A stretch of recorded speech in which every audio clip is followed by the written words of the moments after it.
Un siècle qu'a pris fin la Grande Guerre 14-18.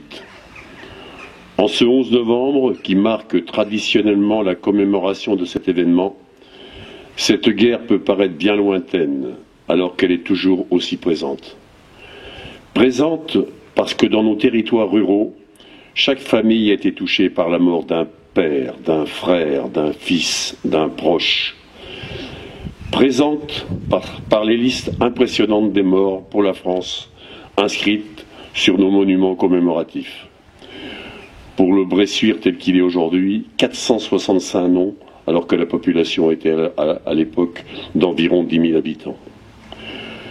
Toutes les guerres sont inhumaines, mais la diffusion de reportages photographiés ou filmés, largement actualisés pour ce centenaire, a mis en exergue l'impitoyable destin des poilus. L'épuisement physique et moral, les conditions de vie au quotidien, les sorties désespérées des tranchées sous le feu nourri de l'ennemi, les bombardements incessants, tout a contribué à l'horreur et à l'empreinte laissée par le souvenir de cette guerre.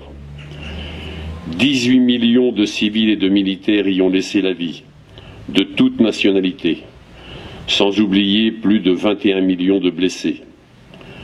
Cette guerre aurait dû être la der des der.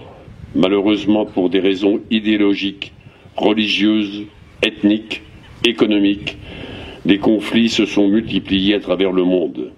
Et ce 11 novembre devrait être un message de paix.